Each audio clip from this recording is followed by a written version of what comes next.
আলহামদুলিল্লাহ আমি অবশেষে প্রবাসে যাচ্ছি আমার সন্তান এবং বউকে রেখে। ওই কি কইতেছে মাহিন দেখ ওই যাইতেছে দেখে তোর বাপে। দেখেন গাইস দেখ, আমার ভিসা করে আমার নিয়েছে, ভিসা কোথা হইছে। থেকে জানি? আমি প্রবাসে যাচ্ছি কি কারণে জানেন?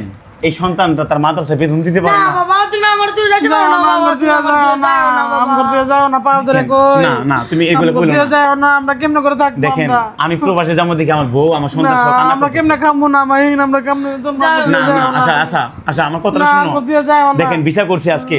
আশা শোনো আমি বলি আমি কেন যেতে জানো বিদেশে? আমি যেতেছি কেন জানো?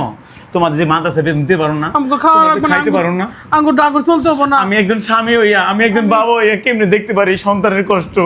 কেমনে না, দেখতে না, পারি? আমি কও? আমি আমি তোমার ছাড়বো না গো মাহিন মাহিন যাইতে যাই তোর বাপে কি আমি যদি যাই না, তাহলে না, কেমন হবে বাবা?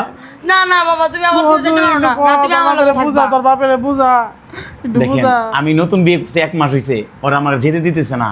দেখেন কতটা কতটা তারা কান্না করতেছে, এটা আসলে বোঝা যায় একটা বউ তার তুমি যাও না আমার আগের স্বামীর মতন, তুমি আবার আমার আগে স্বামী কথা বলো না। দেখেন গাইস তুমি যাও না, আমি যে আমার প্রবাসে যাও। যাবো দেখেন আমারই খারাপ লাগতেছে। আমি ভিসা করছি।